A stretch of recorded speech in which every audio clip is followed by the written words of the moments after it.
name is Brittney Bundles, and this video is going to be about investing your money, making sure that you actually have money throughout the year, that you are comfortable, and that you're living the life that you want to live.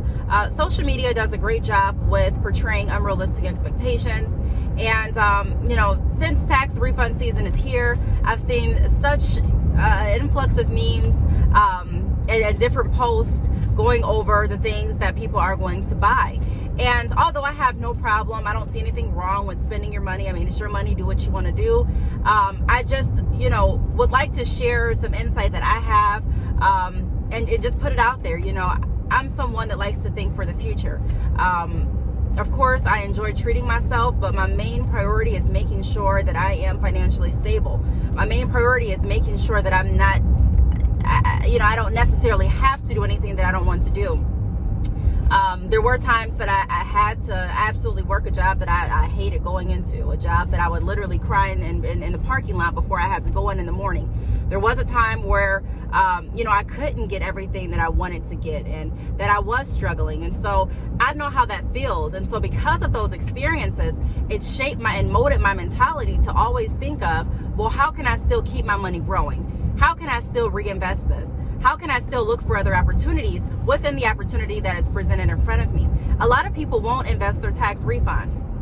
A lot of people will just splurge. A lot of people will spend and spend and spend without really any purpose behind it besides, quick gratification. And again, like I said, it's up to you, whatever you want to do with your money. I'm not here to tell anyone what they should do. All I'm doing is simply explaining my mentality, my mindset, in hopes that it could help someone else. So if you're interested in different ways that you could possibly reinvest, any money that you're receiving, whether it's a tax refund, whether it's a check from your job, whether it's a settlement, whether it's, whatever the case may be, money from the business that you already have, then stay tuned, and I'm going to kind of go over some things that we can do to keep our money coming in, because I see this way too often that, when people get taxes, the conversation switches all throughout the year, or all throughout the previous year. It's talking about, well, I wish I had money to invest in this business, and I wish I could do this, and I wish I could do that.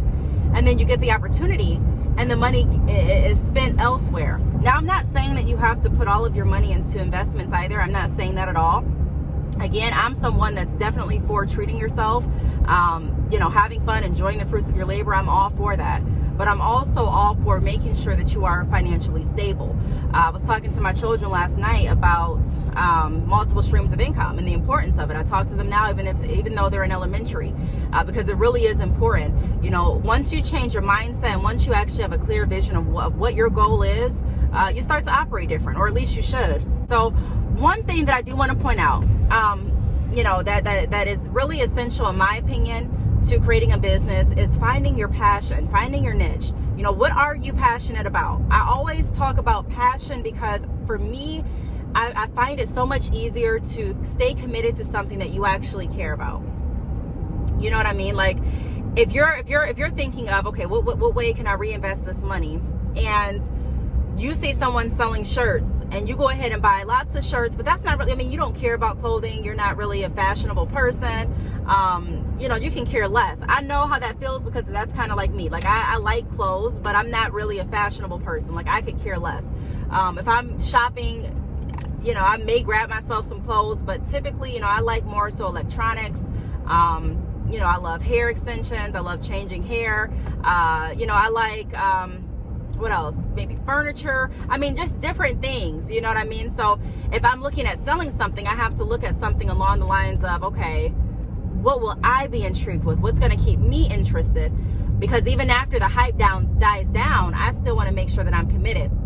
So the first thing that I would challenge everyone to do, and this is free, you don't actually have to invest anything but your mind and time, to actually think and say, okay, what is it that I want to do? Even if you've already had that conversation and you're like, you know what, I am currently running a business.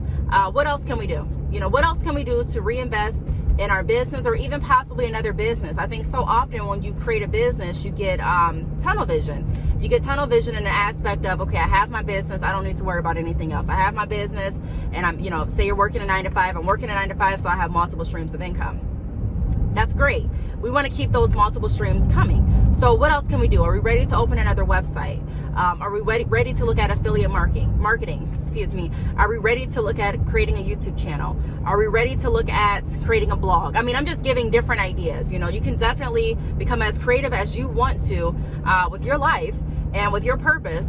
But that's the first tip that I would recommend doing. So before we even get into, how can we invest our money? Let's invest our mind, our hearts, and our time into what do we like to do? A lot of people struggle with the fact of, finding out who they really are and what they like doing.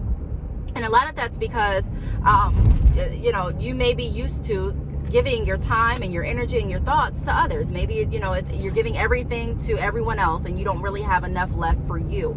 And in order to be the happiest you and the healthiest you have to reserve some time and some space for yourself, for self-care. So, that's my first recommendation. Find out what you like doing and let's start there.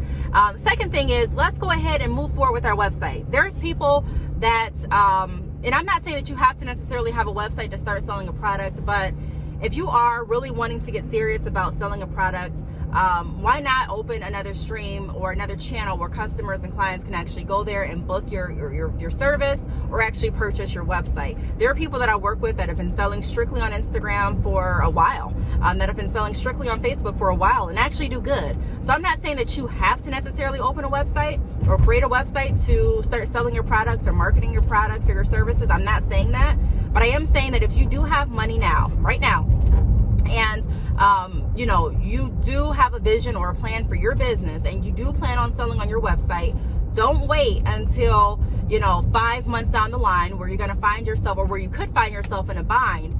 Look at it now. Okay, I'm going to take this chunk of money, or I'm going to take this percentage of my money, and this percentage of my money is going to go into my website. So whatever percentage that is for you, either you have enough money to pay someone to build it for you, you have enough money to actually get started and create your own website. You can create your website right now through Shopify by clicking the link down below in this video, choosing the plan that works best for you and your business. There may even be a free trial.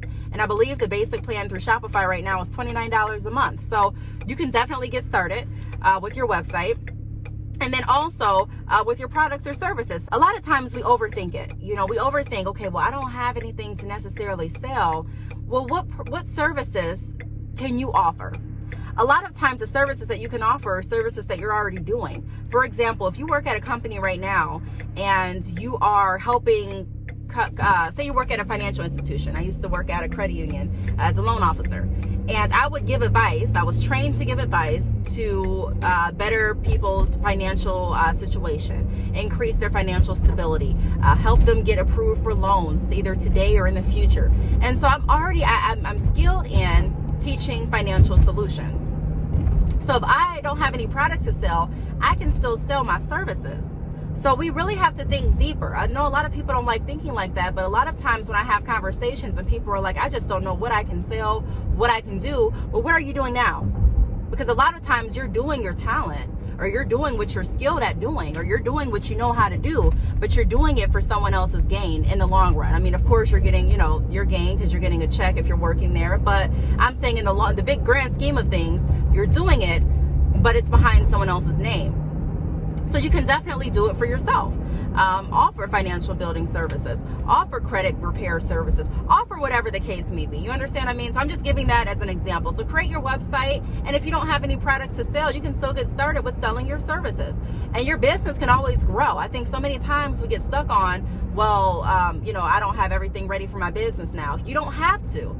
A lot of businesses evolve. They start off with what they can or what they have, and then they continuously grow. So get your name out and start doing what you can with what you have, literally with what you have. If you're at the point you're like, I know exactly what product I want to sell, then invest in some of your products. If you're doing drop shipping and you don't, need to invest in any of your products to actually have an inventory selection at your home or your warehouse or your business location, then you got that covered. But you can still go ahead and purchase a few of the items that you are selling, even though it's through drop shipping, to go ahead and promote.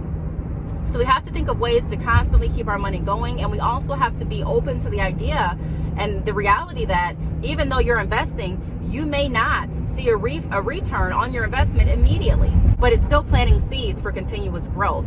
Other than, not planting any seeds and just hoping that something's going to be different with your life down the line with no changes. So when I get questions and people say, well, how are you doing it? How are you okay? I always make sure that I have multiple streams of income coming in. I always make sure that I'm utilizing the skills that I have to better my community, better the people that I come into contact with, and also better myself and my family.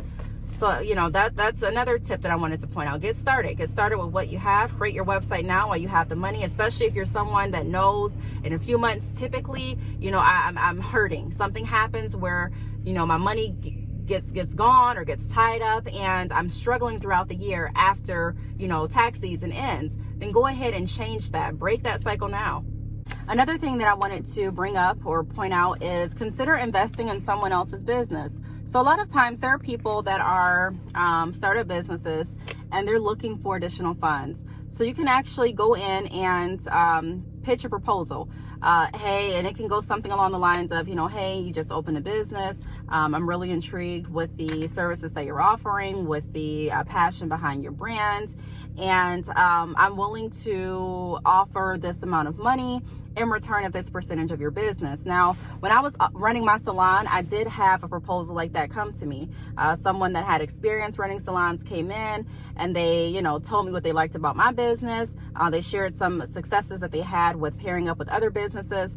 They kind of laid out what they can do in addition to giving me funds for the salon, and he pretty much left it on the table. I didn't decide to accept the offer at that point, but if you are someone that is like, I really don't want to be involved in the business, I just rather sit back and collect the money and offer my expertise when the time warrants, then that could be definitely an area for you to look into, to actually be able to go in and help other businesses or invest with other businesses and receive money, on the back end. So I just kind of wanted to go over a brief, I would go a little bit longer, but I do have to do something in a few minutes.